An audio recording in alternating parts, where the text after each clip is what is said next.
Lina es mamá de Simón y de Gabriela, dos niños con autismo. En su familia hay una historia muy particular. Su hermano y su tío tienen un síndrome y todo parece relacionarse. Ella es una mujer valiente y tiene como misión preparar un entorno presente y futuro incluyente para sus hijos. Nos contó además de ese duelo invisible que comienza en el momento que te enteras del neurodesarrollo diferente de tus hijos. Finalmente, ella nos dice que no se trata de curar o de quitar, sino de aceptar. Soy Catalina Isabel Ortiz Rodríguez, comunicadora social periodista, una enamorada de tejer historias, así que por ello estudié neuropsicología, estudié psicogenealogía y además me encanta poder compartir estos espacios con ustedes como anfitriona. Recuerden seguirnos en redes sociales, estamos en Instagram, en TikTok, en YouTube, en Spotify y en Facebook. Poner me gusta y dejar comentarios nos ayuda un montón a que esto siga creciendo. Reenvía este episodio a otras personas, quizás requieran ese mensaje. Puede ser una luz en su camino. Disfruten muchísimo de esta hermosa conversación con Lina. ¿Y si tu historia comenzara mucho antes de ti? En Conecta, abrimos memorias con amor, honramos raíces y tejemos sentido. Aquí, cada palabra es un puente para recordar con conciencia, sanar lo que fue y crear lo que viene. Esto es Conecta, tu alma, tu linaje, tu voz. Bienvenidos y bienvenidas a Conecta. Hoy vamos a hablar de autismo y herencia. Pasa por esta casa Lina Leaño León. Ella es psicóloga, es mamá de Simón y de Gabriela, que son dos mellizos con autismo, que ahorita ya nos va a contar esos detalles. Y es creadora de un podcast, somos podcasteras, las dos somos colegas. El podcast de Lina se llama Autismo de Verdad, que obviamente se los voy a dejar aquí para que vayan a escucharlo. Su historia tiene un trasfondo familiar que cuando ella me lo contó yo dije como, wow, esto hay que escucharlo. Ella tiene un tío y un hermano con un síndrome que ahorita nos va a contar qué es, que se llama X frágil. Y esta condición genética está ligada específicamente a las mujeres de su familia. Sumado a esta historia, adicionalmente, pues ella descubrió entonces que sus hijos tienen un neurodesarrollo diferente. Lina, bienvenida, qué rico que estés por aquí. Cata, muchísimas gracias por esta invitación, gracias por conectarnos con este tema, que como tú dices, pues bueno, también para mí, dentro de lo que hago del podcast, de seguir educando, de generar una conciencia, de poder seguir hablando del tema del neurodesarrollo y la neurodivergencia, pues es súper importante que conectar desde otra visión, y para mí esto también es fundamental para construir, para seguir hablando un poco del tema. Imagínense escuchar Claro. esta historia en primera persona. Esto se vuelve muy poderoso porque, claro, del autismo se habla de todos estos temas del neurodesarrollo, pero como que uno no tiene afinidad suficiente o como que no tiene los detalles suficientes. Quizás algunas de las mamás y los papás que nos estén escuchando tengan dudas, así que por eso es súper lindo que Lina pueda contarnos como su proceso y qué fue pasando como en su vida, en fin, así que qué dicha que estés por acá. Y la idea es que arranquemos, Lina, contando cómo fue que se fueron dando en tu casa y en tu familia cuenta del síndrome de tu tío y de tu hermano, y pues en qué consiste el síndrome, un poco para que tengamos ese contexto familiar también para los oyentes de Conecta. Súper, sí. Pues mira, yo tengo digamos que dentro de mi historia familiar, tengo dos personas, digamos que conocidas, pues, o cercanas, que tienen una condición que se llama síndrome de X frágil. Esta condición es una enfermedad genética en la cual las mujeres son portadoras, pero los hombres son quienes padecen la enfermedad. Nosotros empezamos, digamos que dentro de la estructura familiar, a ver unas características, en especial de mi hermano. Cuando mi hermano nació, tuvo un neurodesarrollo pues tardío, digamos que tenía esos hitos del desarrollo que usualmente los niños tienen, pues para él vinieron o digamos que más tarde o de una forma diferente. Entonces, por ponerte un ejemplo, mi hermano cuando empezó a gatear, él gateaba hacia atrás. Él no gateaba hacia adelante, sino gateaba hacia atrás. Entonces, como que esas características empezaron a ser pues muy llamativas. Él no hablaba, no habló sino hasta cuando ya tuvo un poco más de edad, más o menos a los 6 años. Entonces mi mamá pues empieza como toda una serie de investigación, de revisar, de médicos, para encontrar pues la razón del tema.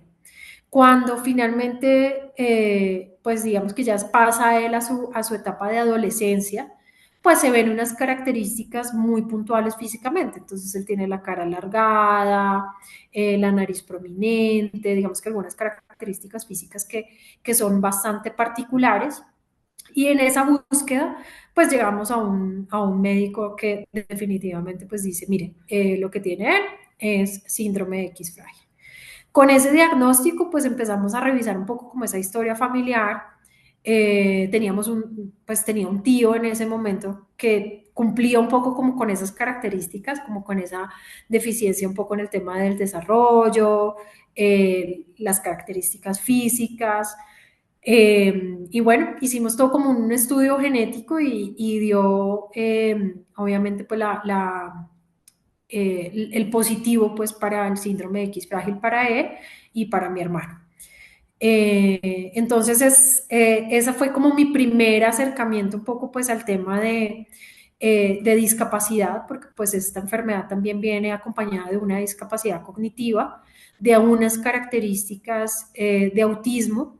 Entonces ese fue como mi primer acercamiento y mi primer punto, digamos que de conexión con el tema de la neurodivergencia, de la discapacidad, y de todos los retos, digamos, que también trae tener una persona con alguna condición dentro de la familia. Lina, ¿es fácil hacerse esos exámenes genéticos? ¿Eso en Colombia es fácil de hacer o es complejo? Sí, en realidad este es un examen que es fácil de hacer. Nosotros, digamos que, pues, tuvimos como la suerte, por decirlo de alguna forma, que hay un instituto en Estados Unidos que estaba muy interesado en el tema de X frágil en Colombia, porque curiosamente en Colombia existe una población en Ricaurte, en el Valle, que es el asentamiento más grande de X frágil en el mundo. Entonces, coincidimos en que pues a ellos les interesaba un montón esto, entender qué estaba pasando pues en este grupo poblacional, y conectamos con ellos y ellos digamos que nos dieron y nos brindaron la posibilidad de hacer el examen genético con ellos. Eso fue con el Mind Institute de Los Ángeles. Sin embargo, pues hoy en día en cualquier digamos que instituto genético, pues hacen este tipo de examen. Claro, pero para ustedes también tener ese aval de ese instituto fue maravilloso para entender un poco también ese contexto que no es una cosa particular, sino que también pues se han encontrado otros sitios y eso también ha ayudado como a las familias a seguir entendiendo mucho más de las complejidades o de las potencialidades de todo lo que uno pueda como ir haciendo. Qué bueno. Lina, y ahora sí contemos algo un poco más cercano como a tu rol. Arrancamos este podcast contando pues que eres mamá de Gabriela y de Simón. Entonces contémosles a los oyentes cómo fue esta decisión de ser mamá y cómo fue este proceso pues como en el embarazo y cuando ya descubriste como que habían unas señales específicas. Súper. Sí, pues digamos que a raíz de ese estudio genético que hicimos con mi familia, yo me di cuenta que yo era portadora del gen de X frágil. Razón por la cual, digamos que para tomar la decisión de tener hijos, pues fue una decisión muy consciente, y fue una decisión como sí, muy pensada, muy analizada, muy informada también. Y fue por razón por la cual, digamos que yo opté también por tener pues un procedimiento para tener mi embarazo. Luego, digamos que obviamente yo quedo embarazada después de todo el procedimiento, se hace todo el estudio, etcétera, y tengo a mis hijos, tengo a Simón y a Gabriela, y ellos con el tiempo, bueno, ellos fueron prematuros, nacieron digamos que a las 36 semanas, tuvieron ahí algunas complicaciones, digamos que en términos de respiratorio sobre todo, y luego ya empieza, pues digamos que empiezan a crecer y algunas etapas del desarrollo pues empiezan también a ser más tardías. Entonces, pues esa es la razón por la cual empiezo yo también, pues, un tema de, bueno, vamos a ir a un neuropediatra, a revisar un poco cómo es este tema, si es algo, pues, más dado porque fueron prematuros o porque, digamos, que esas etapas del desarrollo estaban siendo tardías. Y luego, más o menos como al año y 9 meses, eh, pues llega el diagnóstico de mis hijos.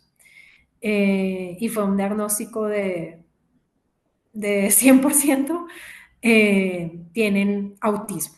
Era muy notorio, digamos que algunas cosas de intereses particulares, la forma en la que jugaban con los objetos, pues no era la forma regular, digamos que con la que los niños juegan, el lenguaje no estaba consolidado, cuando se les llamaba no prestaban atención, bueno, muchas características, caminar en puntas, todas esas características, digamos, que uno empieza a ver y que ya hoy en día, pues, con el tiempo, pues es mucho más claro, pues dan, digamos, que la luz de autismo. Claro, hay dos cosas que quisiera como preguntarte. Primero, ¿cómo fue para ti eso? Y ahorita te hago como la siguiente pregunta alrededor de lo que acabaste de contar del 100% del autismo, pero ¿cómo fue para ti sentir que te dieran esa noticia, para tu pareja, para tu familia? ¿Cómo fue ese momento? Sí, pues como yo te decía, pues fueron unos niños muy deseados, pero también esa decisión como tan informada para mí fue, claro, fue impactante porque yo decía, bueno, pero traté de controlar, por decirlo de alguna forma, la situación y el ambiente lo más que pudiera para que mis hijos no tuvieran ninguna condición y sucedió.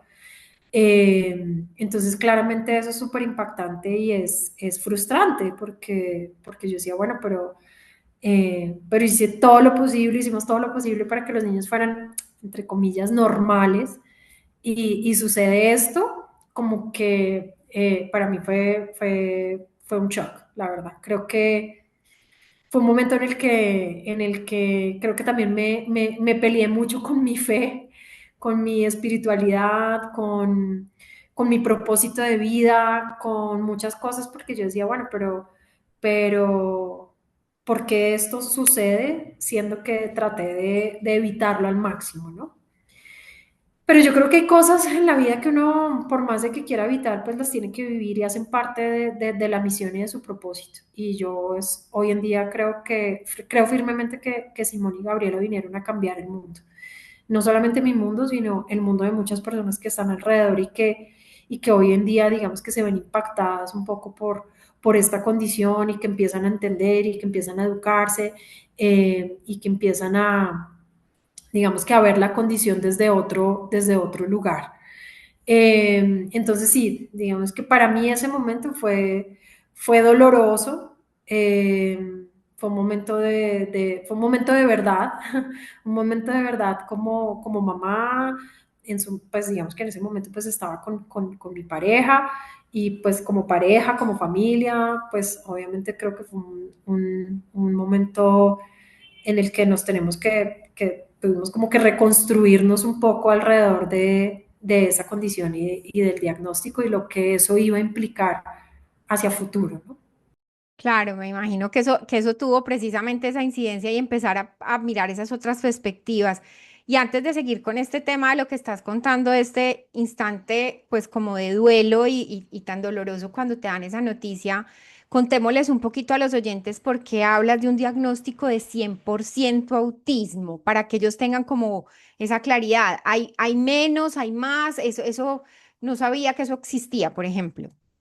Bueno, la realidad es que el diagnóstico de autismo y es algo que uno escucha muchas veces es que como es un espectro, no todas las personas dentro del espectro son iguales, ¿no? Sus características son diferentes.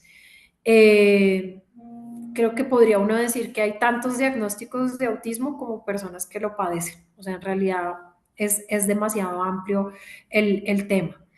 Pero esas características, había características que eran muy evidentes en los niños, ¿no? Entonces, Había cosas que yo ya no podía decir, no, es que esto puede ser otro tema, o puede ser un trastorno del lenguaje, o puede ser una, no, porque ya habían muchas características que empezaban a mezclarse y entrelazarse, digamos que dentro de ellos, ¿no? Entonces el caminado en puntas, la falta de lenguaje, que no respondían a su nombre, el uso inadecuado, digamos que de los juguetes, ¿sí? O sea, empezaron como a sumarse un montón de características que cuando tú las empiezas a unir, pues ya se te hace imposible, digamos que, o no puedes obviar eso, ¿no? No puedes evitar el tema.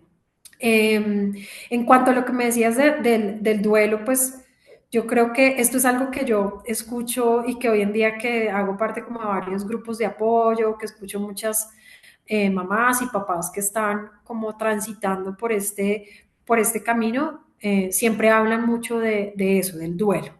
Y uno usualmente asimila el duelo o digamos que lo conecta con la ausencia o con la pérdida de una persona, ¿cierto? De una persona generalmente, no sé, porque fallece o porque las relaciones terminan, bueno, etcétera, por muchas cosas, digamos que uno, digamos que conecta ese concepto de duelo con algo particular. Pero acá es un duelo que es un duelo un poco invisible, ¿sí? Porque es un duelo a algo que no fue y que no va a ser, ¿sí? Entonces yo siempre digo que mi duelo es de esos niños que yo soñé en algún momento, ¿sí? Que yo soñaba, digamos que en el caso de Gabriela, yo decía, ay, pues yo sueño con tener una niña con la que voy a ir a una peluquería, voy a ir a comprar ropa, voy a ir a disfrutármela, digamos que de una manera diferente, pero la realidad es que Gabriela no le gusta nada de eso, o sea, ella no puede ir a una peluquería, odia que le corten el pelo porque pues aparte es hipersensible, entonces casi que ni se puede cortar el pelo. El tema de la ropa pues no es algo que le llame la atención, que le guste, o sea, es una niña que su estilo de pensamiento es completamente diferente. Entonces yo creo que el duelo nace desde ese imaginario que uno tiene y que tienes que romper y que tienes que adaptar a esa nueva realidad, a esa nueva, digamos que, forma de ver la vida, y que es diferente, ¿sí? O sea, por ejemplo, una familia o en mi caso, digamos que yo si voy a llevar a mis hijos a una fiesta infantil, no lo van a disfrutar, no lo van a disfrutar. Gabriela tiene una ansiedad con la comida tenaz, entonces ella no puede ver comida ahí porque es una locura. Simón tiene una hipersensibilidad con los ruidos, entonces él sí escucha, digamos que esas inflables que traen como una bomba de aire, eso le molesta un montón. Entonces, entonces, esos imaginarios, digamos, que uno tiene, son los que tienes que empezar a romper y a decir como, bueno, tengo que verlos desde otro lugar, tengo que empezar a hacerlos y a vivirlos desde otro lugar. Y ahí es donde creo que el duelo se hace más grande y se hace también más difícil de gestionar, porque es un duelo que está, pero no está, ¿sí? Porque tú no estás, digamos que haciéndole un duelo a algo tangible, sino es a algo que no está ahí físicamente, que no lo puedes ver. Claro, y que además en la medida que los niños van creciendo, tú también vas pensando en otras cosas que antes te imaginabas de una forma y que ahora las vives de otra. Por eso es que yo quería tenerte en este programa porque me parece muy lindo poder honrarte y honrar a tantos papás y tantos mamás que yo creo que no alcanzamos a ver desde afuera cuando un niño está, por ejemplo, en una fiesta y llora o está triste o está incómodo. Y entonces quienes estamos de afuera como que juzgamos eso y decimos, ay, pero qué mal, pero ¿por qué no lo calla? Ey, un segundo, es que no sabemos ese papá y esa mamá que tienen, así que por eso también quería tenerte acá en el programa para honrar todo eso que haces y además con el podcast que ahorita nos vas a contar, qué belleza, porque, y esa es otra de las preguntas que ya te iba a hacer, pues cómo has logrado aprender e irte adaptando como a ciertas cosas para que después ya nos cuentes pues el aquí y el ahora de Simón y de Gabriela, que espero algún día conocerlos. Entonces cuéntanos cómo has ido logrando cómo adaptarte o aprender de todo esto que has venido aprendiendo o sumando a la vida también de Gabriela, de Simón y la tuya misma.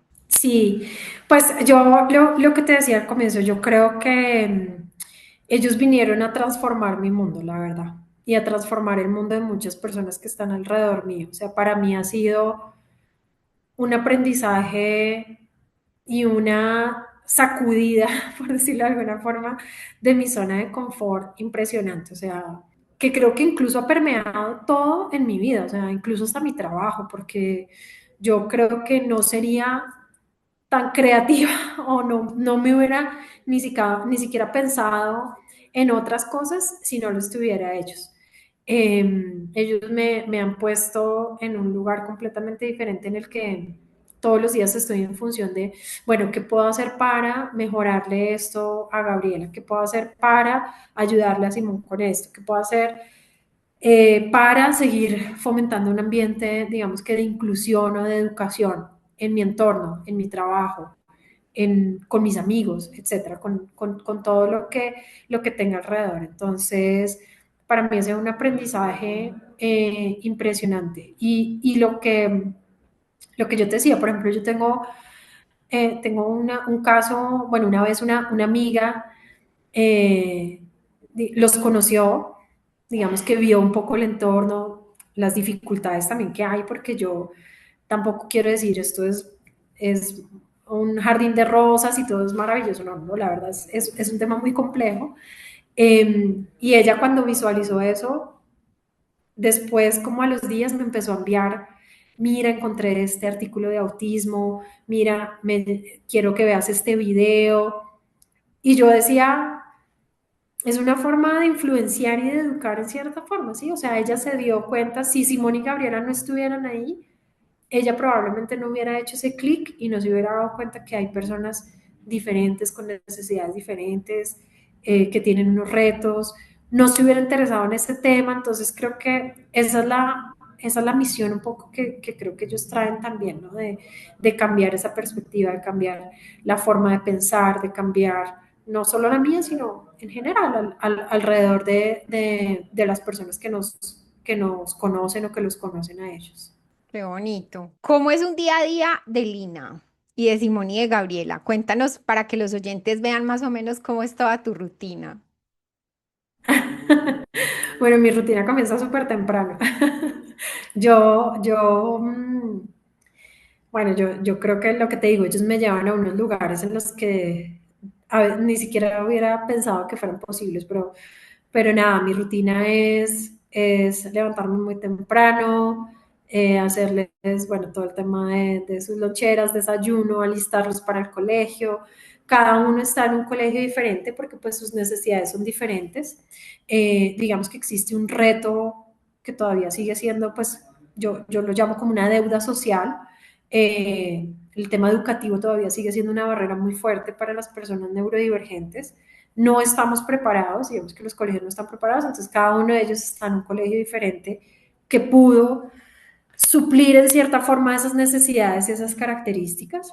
Entonces, eso para mí, digamos que también es un reto, porque entonces yo tengo que sacar a un niño al colegio, a la otra niña llevarla al colegio, porque Gabriela no, digamos que el tema de estar en una ruta por el ambiente, por el ruido, por la cantidad de personas no es fácil, entonces toca llevarla al colegio. Luego de eso, pues digamos que yo también intento tener un espacio para mí, mi espacio personal y mi espacio de salud mental realmente es poder hacer ejercicio, entonces trato de hacer un poco de ejercicio, correr, montar bici, bueno, lo que sea, y luego trabajar. Tengo la fortuna de trabajar, pues, digamos que desde la casa, en un trabajo que adoro, que amo, en una empresa que ha sido súper benevolente conmigo y comprensiva, entonces he podido hacer muchas cosas desde ahí. Y luego la tarde es para ellos. Mi tarde es estar con ellos tienen terapias todos los días, entonces estar pendiente de que llega la terapeuta, de que sale esto. Bueno, en mi casa yo digo que en mi casa siempre hay un montón de gente porque entra una terapeuta, sale la otra, está la empleada, están los niños, o sea, un montón de gente.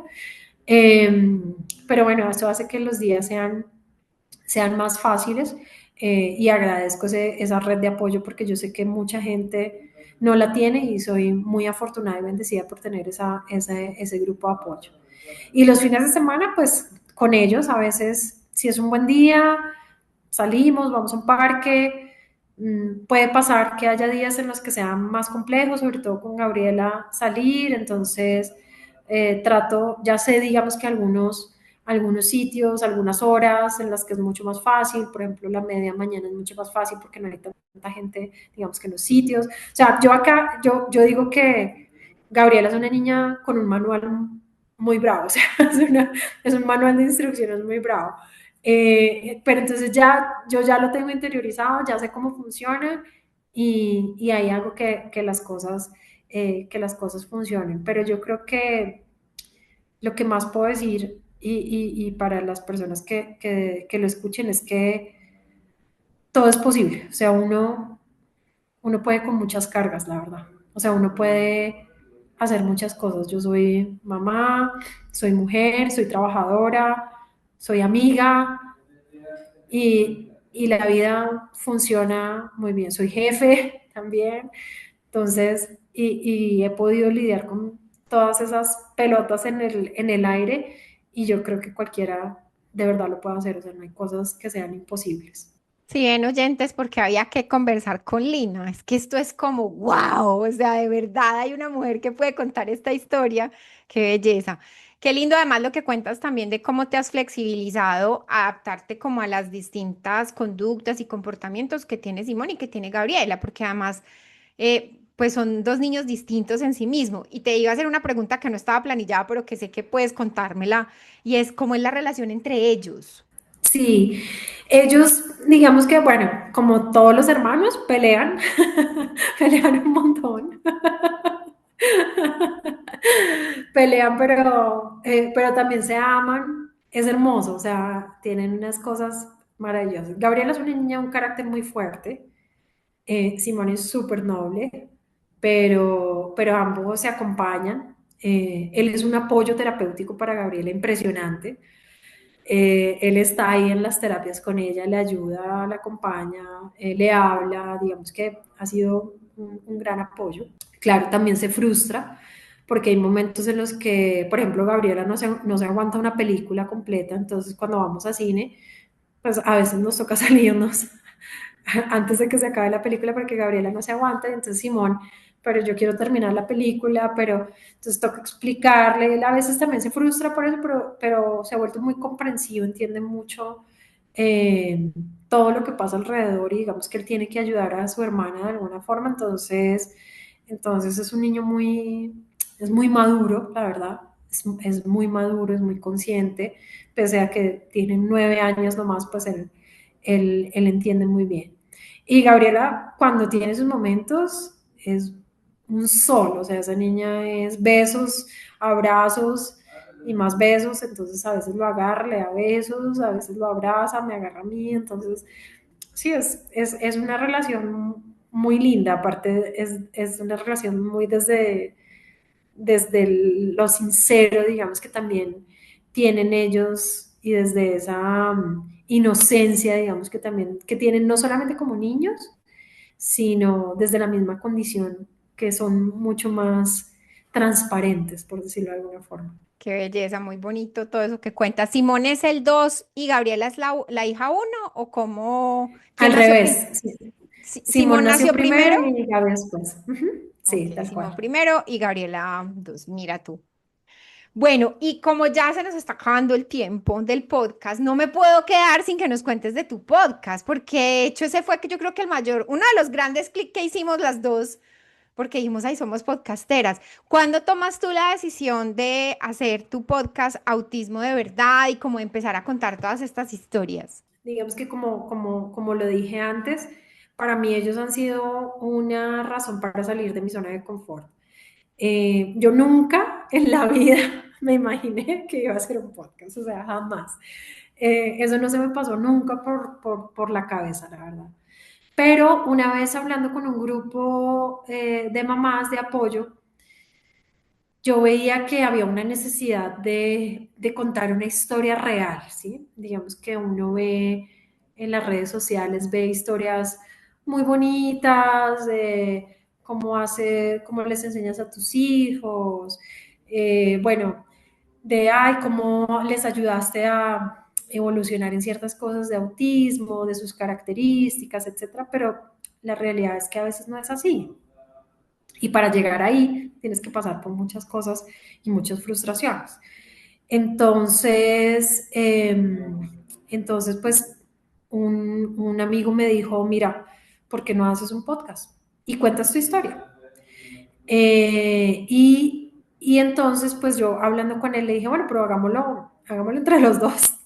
Y con eso, digamos que contamos un poco también desde la realidad. Entonces, por eso el podcast se llama como Autismo de Verdad, porque queríamos contar desde lo real, o sea, una historia sin arandelas, sin decoración, sino la realidad de lo frustrante que puede llegar a ser tener un hijo dentro de la condición, pero también digamos que de las diferentes cosas que pueden suceder alrededor de eso. Y bueno, empecé con el tema, yo soy bastante curiosa, la verdad, y me gusta como estudiar y mirar, entonces me puse a hacer un curso de cómo hacer el podcast, de edición, de no sé qué, bueno, me puse a mirar un montón de cosas y al final, pues nada, lo empezamos a grabar y ha tenido pues como acogida, digamos que en la comunidad. Ha sido un momento, digamos que lo que más me gusta es como escuchar o leer esos comentarios en donde la gente me dice, oye, me sentí súper conectada, es una historia en común, es algo que vivimos, es algo que a todos nos pasa, y que eso hace la diferencia porque pues sentirse uno, digamos que dentro de una comunidad, sentirse uno acompañado, sobre todo cuando estos temas a veces son tan complejos, pues hace mucha diferencia, ¿no? Hace mucha diferencia en la vida de alguien. Entonces ha sido una iniciativa muy bonita que junto con otros amigos hemos estado mirando cómo darle un poco la vuelta ahí al tema y empezar a hacer más cosas por la comunidad, porque creo que todavía nos sigue faltando mucho, de nuevo, como en términos de sensibilización, de educación, de herramientas, de muchas cosas. Entonces ha sido algo muy chévere porque una cosa ha traído otras y bueno, y eso es como lo que tú dices, lo que nos tiene aquí hoy en día que mira, que si no hubiera sido por ese podcast, que si no hubiera sido por los diferentes grupos en los que hemos conectado, pues esta conversación no se hubiera dado tan sencillo como es. Me da escalofrío y todo pensar en eso. ¡Ah! Sí, pero Gina, si uno sí. conecta y la vida te va llevando por unas cosas y unas situaciones en las que dices, "Ah, nunca me imaginé estar acá, pero si no estuviera acá, no podría dar el siguiente paso, ¿sí? No sé, es algo como que tiene que pasar así. Total. Cuando yo me he ido acercando en mi vida personal y como profesional a estos temas de la neurodivergencia, de entender todas estas cosas que pueden pasar alrededor y que no alcanzamos a ver quiénes somos, quiénes no somos neurodivergentes, que yo creo que eso es, ahí hay una cosa que tú decías ahorita, la normalidad, pues creo que aquí tenemos un reto mayúsculo de aprendizaje. Entonces, la idea es que cerremos ya nuestra conversación y que les puedas hablar a los papás que quizás tengan dudas de pensar, oh, ¿será que tengo que estar hipervigilante pues a toda hora si esto está pasando o no está pasando? ¿Tú qué les recomiendas? ¿Qué pueden hacer? Pero también a quienes ni siquiera se nos ocurre pensar que hay alguien neurodivergente a nuestro alrededor, que puede pasar con mucha frecuencia. ¿Qué les podemos decir para que vayamos cerrando entonces ya? Claro, bueno, voy a comenzar como por la última pregunta y es que yo creo que todos tenemos un estilo de pensamiento diferente. O sea, todos pensamos, resolvemos, vemos la vida de una forma diferente. Y tenemos que partir desde ahí, porque yo creo que cuando dejemos de hablar de inclusión y de diversidad, es cuando realmente, digamos, que hemos hecho ese clic de entender que todos somos diferentes y que todos cabemos igual en este mundo. Entonces, creo que ese hacer conciencia de esa parte es muy importante, porque al final del día, eso es lo que realmente nos enriquece, ¿sí? Que seamos capaces de ver en la otra persona diferencias, pero aceptarlas, entenderlas y digamos que adaptarlas a nuestro entorno. Y a los papás, yo creo que, mira, yo creo que el único consejo que yo puedo dar es ni siquiera consejo, pero lo que yo siempre digo es, sigan su intuición. O sea, yo creo que uno a veces, hoy en día estamos en un mundo que está sobreinformado, creo. Tenemos demasiada información, demasiado de donde, digamos que escoger, leer, revisar, pero hay una verdad y es que uno tiene muchas veces esa respuesta dentro de uno mismo. Uno no necesita buscarla afuera. Uno necesita entender de pronto algunas cosas, algunos patrones, algunas características, partir de una base, pero muchas veces lo que realmente hace la diferencia es que uno pueda entenderlo y uno mismo pueda buscar esa forma de resolver. Y yo creo que hay un tema que pasa mucho en las familias que tienen, digamos que niños o, bueno, personas con alguna condición, es que uno está en una búsqueda incesante de normalizar al hijo, ¿sí? O sea, yo creo que uno está en una... Yo lo primero que veía, digamos que cuando adquirí el diagnóstico, es cómo hago para solucionar esto, para quitarle el autismo. Y yo creo que ahí es un lugar inadecuado en el que uno está, porque uno no tiene que quitar nada de la otra persona, uno no tiene que cambiar nada de la otra persona, uno tiene que aceptar desde el amor, desde lo más profundo, entender eso, aceptarlo y acompañarlo en ese camino. Y ya, porque finalmente si uno busca y si uno empieza en esa búsqueda incesante, pues te vas a frustrar demasiado porque hay cosas que no puedes cambiar. Yo quisiera que mi hija hablara, no lo hace, ella está en terapias y está en su proceso. Pues mi sugerencia es dejar de buscar esa normalización un poco de la condición o tratar de, digamos que de curar algo que no se puede curar. Yo creo que ahí hay un trabajo más importante que uno debe hacer desde otro lugar y es desde la aceptación, ¿no? Aceptar que mi hijo viene con esta condición, tiene esto, tiene estas características. ¿Cómo le puedo ayudar un poco para acompañarlo en ese camino para que sea un poco más sencillo y más fácil? Incluso no solamente para hacerle a él, sino por ejemplo lo que yo hago dentro de mi podcast es eso. Mi forma de ayudar a Gabriela y a Simón, preparándoles un entorno y un ambiente que sea incluyente, es educando a la gente que está alrededor, ¿no? A través de ese podcast o a través de charlas o a través de darles a conocer un poco la condición. Esa es mi forma de ayudarlos a ellos, mi forma de acompañarlos. Porque curarlos, pues no hay nadie que lo pueda curar. Y aparte, ¿para qué? Si es que vienen con una misión hermosa y con una forma de ser, pues que es así. Ay, Lina, gracias, gracias infinitas por esta conversación y por tu generosidad. No, Cata, a ti muchísimas gracias por la invitación y ojalá pues esto le llegue a muchas personas y seguramente pues les hará clic en algún punto. Entonces, mil gracias a ti por el espacio. Muchas gracias y a los oyentes de Conecta, nos escuchamos próximamente en Conecta. Lo que resonó hoy tal vez ya viva en ti. Que este episodio te acompañe como una pista, una pausa, una caricia para el alma. Conecta habita en ti cada vez que eliges mirarte con amor. Vuelve cuando lo necesites y si lo sientes, compártelo. Siempre es tiempo de sanar.